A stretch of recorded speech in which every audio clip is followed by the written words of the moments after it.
Hello everyone, and welcome to my free-to-play Rares Only Plus series.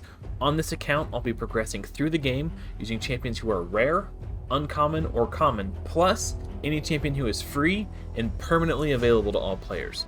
We're on day 123, we just got our Dark Elhain, and we are now working towards Lordly Legionary, and also on the not-so-distant horizon, we've got 75 fragments for Yakarl the Scourge. Also, Clan Shop resets in about 3-4 hours, in which case I will pick up yet another 5 fragments. So we're about 20 fragments shy, give or take. I have 500 clan gold currently. The reason I didn't buy up any more fragments for Yannicka is because I want to make sure that if rare books pop up in the shop when it refreshes, that I have enough gold to pick up the rare books, because as you can imagine, on a Rares Only Plus account, the rare books are quite valuable. So if there are no rare books in the shop when it refreshes, I will go ahead and buy some more fragments of Yannicka.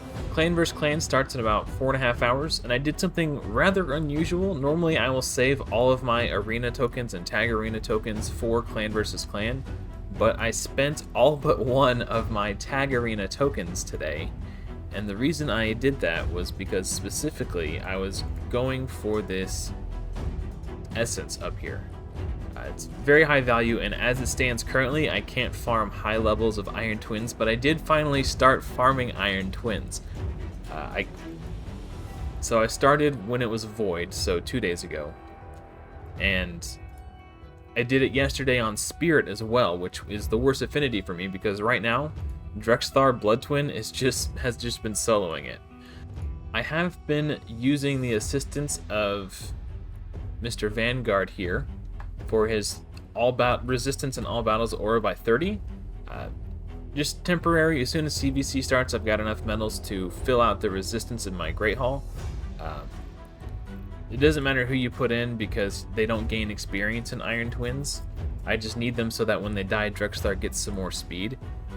But there was basically no change in the amount of damage he takes from 1 to 6. Now, I've only completed up to stage 6 because you only get 6 keys a day, and I'm not going to spend 200 gems to get 6 more.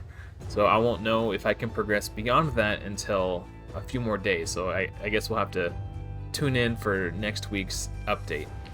But he did it no problem. And I was checking hellhades.com to look at the stats of all the different levels, and the amount of resistance required doesn't go up until stage 10. So it's likely that I will be able to solo this with Drexthar up to stage 9. And once I've gotten resistance set in my Great Hall, I can use Drexthar for his accuracy banner, or accuracy aura, for an extra 70 accuracy, rather than using this Vanguard for 30 resistance. But I mean, honestly, I'm saving my energy for CVC, so I don't want to spend too much. But I mean, he did it yesterday against Spirit, which he's weak affinity against, and he had literally no troubles 1 to 6. So it should be pretty similar on affinities where he is neutral or strong in the case of magic. So Drexthar just crushes it in his current build. Speaking of crushing things and soloing things, I found out that he can solo Dragon 20 in this build also. I'm going to put some extra food in here so nothing goes to waste. They do gain experience in Dragon. I'm not going to turn Super Raids on because I want to save as much energy for CBC as possible, but I do want to show you guys. What makes Drexthar specifically good for this is A, his affinity, and B, the mechanics of Brimstone.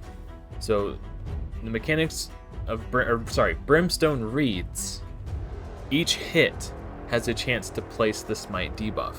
He has a 3-hitter on his A1. So rather than, or compared to most champions who have a single hitter A1, they would only have 1 opportunity to place a Brimstone when they attack, but because Drexthar has a 3-hitter, he has 3 chances to place it. So he's 3 times more likely to place Brimstone on his A1 than most other champions. So between that and the HP burns from his A1 and his passive, he's just able to get it done. And I'll show you the build once I'm done showing. He can solo a couple other places as well. I used him to solo stage 1 of Baumel, for example. The Doom Tower just reset today. Or yesterday, depending on how you look at it.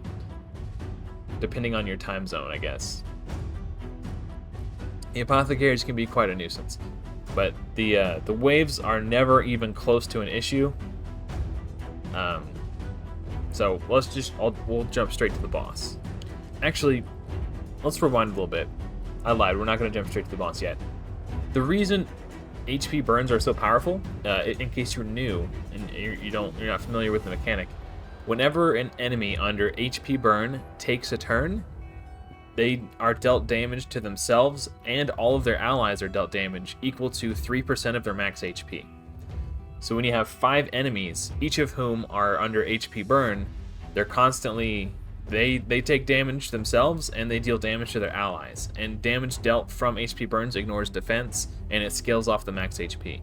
So it kind of just knows it's only like 5,000 damage each time, but when this guy on the far left takes his turn, it's dealing 5,000 damage to himself and 5,000 damage to everybody. So it's 25,000 damage times 1, and then this guy goes, that's 25,000 damage across the whole other team. Then this guy goes, and it's 25,000 damage across the entire team. Then this guy goes, it's 25,000, so it's like 125,000 damage spread up over tiny chunks rather than one big hit. So it's what makes HP burn, AoE HP burn in particular, so powerful. But you can see the Brimstone there does about 173,000 damage, and the HP burns are dealing about 60,000 damage, or 69,000 damage, because it scales off the max HP and it ignores defense. It's just raw natural damage. He can get a little low, and I actually have seen him fail this once, but only because he got horrible RNG on the Brimstone, which it looks like we're getting that here. We're getting kind of a dry spell on the Brimstones, which can happen. But I think there's still a chance he does it. Yeah, it's not over yet. I think this Brimstone is only going to deal damage once, because the Brimstone only triggers when the affected entity uses a cooldown skill. So that will trigger the Brimstone, and when he does his next attack, that will trigger it. And he's going to die to the burns here. So yeah. I've only seen it fail once, and I've done it tons of times. But it's my goal to get him up to 3-star, because that will double his chances of placing Brimstone. He'll go from a 15% chance per hit to a 30% chance per hit. So that's going to massively increase his consistency just about everywhere. So yeah, at 3, not only does he get the extra 15% more chance to land the smite debuff, but it also increases his defense by 600. And when he gets that extra 600 defense, it's entirely possible that I change out his defense chest for an HP chest, because that could also increase his survivability in a lot of areas. I'll have to wait and see what the exact stats look like both before and after the gear is equipped, but it's entirely possible that could be the correct way to go. Another area that Drexthar is dominating, and one that it's actually kind of funny because I cannot consistently farm stage 20, but Drexthar solos stage 21. So this is stage 21. In order to farm stage 20, I would need to put an entire team in. So by going up 1 level and spending an extra 2 energy, the trade-off for spending an extra 2 energy is that I get to farm food champions at the same time. So it's actually incredibly efficient when you consider that.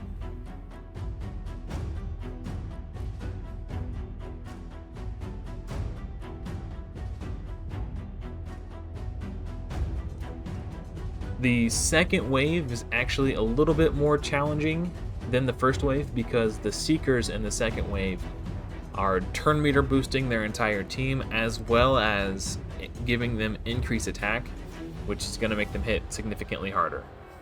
So the first wave, I don't think I've ever seen him get, like, you can see for yourself, he's hardly taking any damage. And they're just melting over time due to the HP burn damages going out and spreading. And when he places provoke, he's also placing the big version of decrease attack, which increases his defensive capacity because they're dealing 50% less damage. But yeah, the Seekers on this wave can make things a little bit more challenging. The Seekers actually hit pretty hard too. They do respectable damage. But the fact that they do increase attack makes, yeah, you can see he's getting hit way harder on this wave.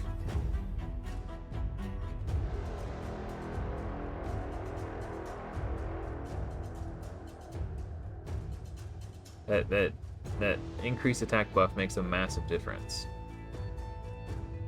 As soon as 1 or 2 start to die, his HP will start kind of leveling off a little bit, because he'll be taking damage from fewer enemies each round.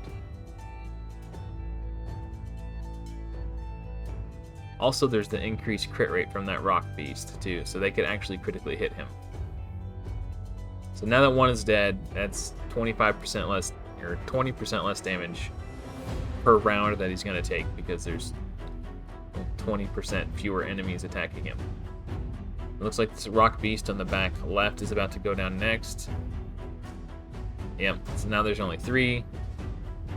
The Seekers can actually take a long time to kill if Drexlar critically hits them. Because of Seeker's passive, he gets a 20% max HP heal when he gets crit, and then he gets the increased defense buff as well. So luckily we didn't encounter that issue there, but it's something that can happen. But with the resist, he got decreased accuracy placed upon him. But we're resisting the important things to resist, which are the 60% decreased defense and heal reduction. If he gets heal reduction placed on him like 2 or 3 times, he's basically done.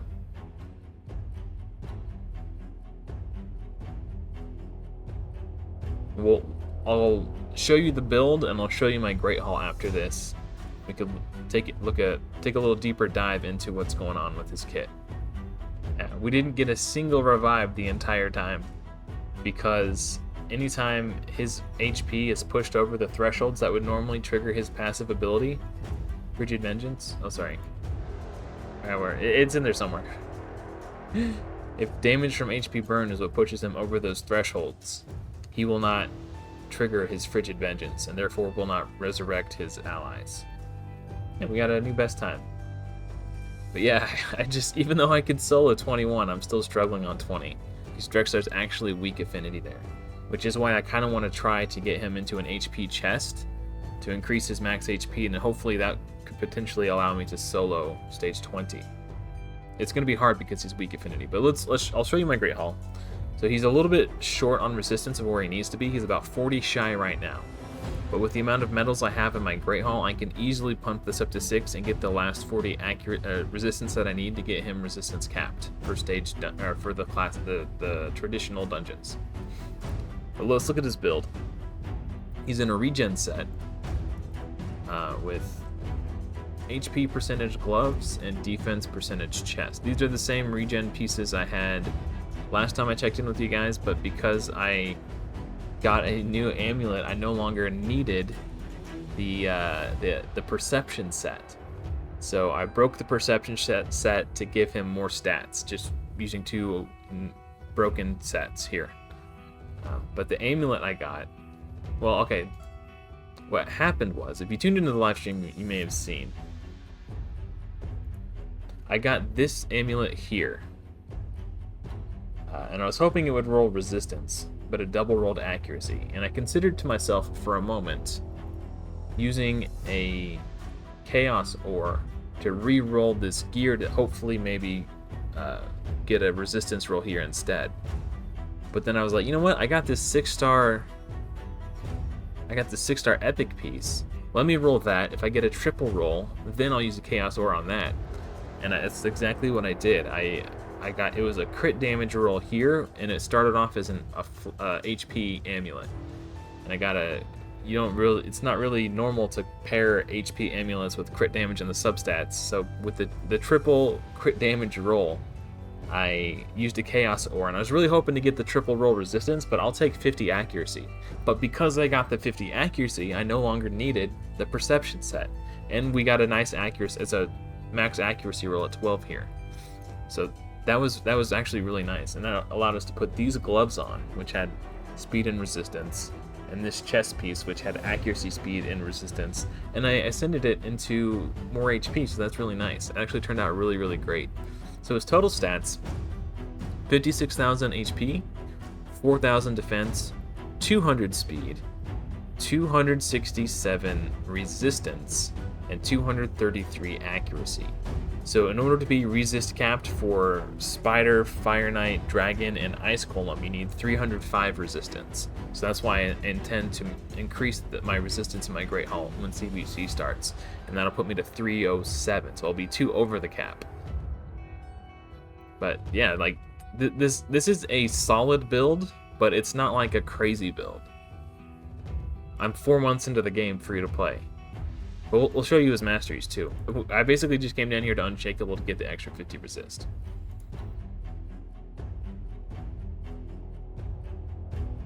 For the first time on this account, I have actually achieved a Hydra chest, and it's all thanks to Drexthar. 1.4 million damage on a 1.7 million damage key. He pulled more than his weight. And what's weird is that the top 2 chests are exactly the same. Or the bottom 2 chests. They're both novice chests. There's no difference between these two. However, I can start getting Mithrala fragments now, and extra clan gold every week. This and this are massive. I'll get some more Mortal Soulstones too. And speaking of Mortal Soulstones, you'll notice that I have 14 here. Before I started farming Iron Twins, I only had 4. I got an extra 10 from the coins that I've got from farming Iron Twins. So this is gonna be a huge difference in how long it takes me to ascend my champions. Like Drexthar has been insane. He soloed the final boss of normal. He solos Ice Golem 21. He solos Dragon 20. I can now auto farm stage 20 Dragon, stage 20 Spider. He's on my Fire Knight team. He's just everywhere. He does everything for me. I should honestly change the name of the series from Free to Play Rares Only Plus to The Chronicles of Drexthar Blood Twin, because that's how impactful he's been on this account. It has completely changed the way I play the game on this account. I'll show you my Spider team too, because I've updated it a little bit since last week as well. So, because of Drexthar's resistance build, he no longer needs Reliquary Tender's cleanse, and because he's in regen, he no longer needs the heal. So this has allowed me to bring in a second turn meter champion, i.e. Armiger, to fully control the Spider's turn meter, so the big Spider never gets a turn. You'll notice that Drexthar is... he will take some poisons, because he's still not fully resist capped, and even once he is resist capped, there's the 3% chance that it just happens anyway. So it's never going to be perfect, but you'll see he resists the vast majority of the poisons. He has yet to get a single poison on him.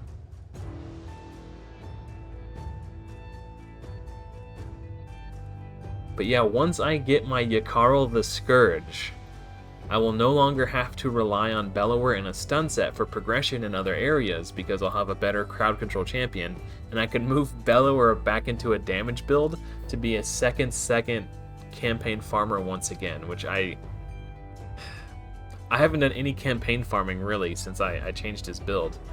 Once I got Drexthar, enough food for Drexthar, I kind of haven't done much at all. I kind of need to get back to it so I have enough food to progress if I need to. But notice how the big Spider has not yet taken a turn.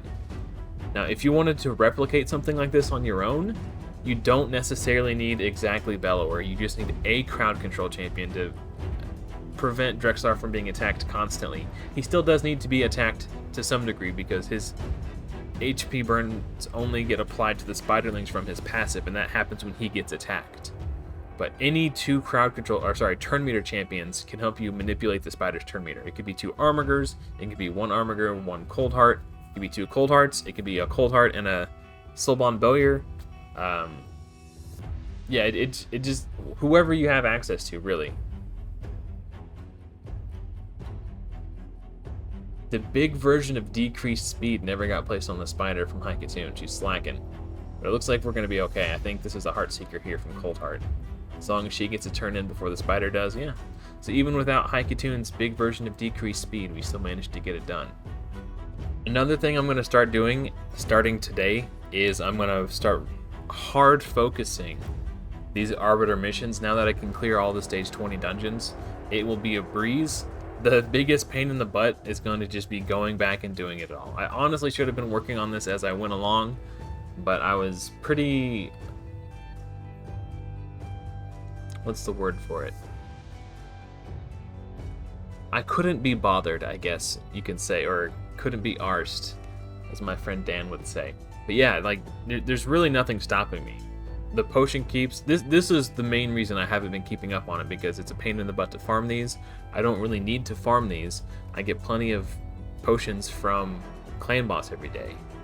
So I have not needed to farm potion keeps to ascend champions since like the first 3 champions that I built on this account. So farming potion keeps is just literally the only reason I would do it on this account, is to satisfy these missions. So I believe the magic keep is actually open today. No, it's tomorrow. So tomorrow I'm going to focus the magic keep, and I'm just going to be hustling to try to get these done. Like Minotaur, I can do that. This will take me about 4 days. And this keep is open today, so I'm gonna have to wait like 4 days for it to come back. So hopefully it's just so annoying that it happens to go that way. I can go and do this right now. Then again, we'll be waiting for the Force Keep to open. Then we'll be waiting for the Void Keep to open. I can do that right now. I can farm stage 20 full auto. That's not an issue. I can do this right now. I can farm Spider 20. So you see, like, all this stuff that it's asking me to do. I do like 22 million damage a key on Nightmare. That's not going to be an issue. That's not going to be an issue. Oh, Fused Relic Keeper. Okay, where are we at on that? I need an Executioner. He's campaign farmable.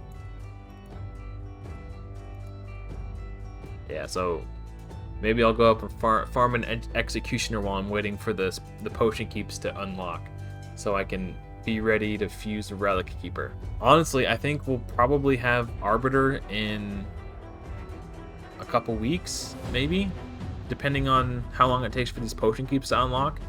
And the arena missions. One thing I will have to do for my arena missions is get one stat all the way to 10. And that could take a couple of weeks too. I normally farm about 12 to 1300 medals a week, and it takes 7, so that's a little more than a week's worth. So it might take me about a month. Anyway, that's going to do it for me, guys. Thank you so much for watching. Hopefully, I will see you in another video soon, but until next time, everyone, happy raiding.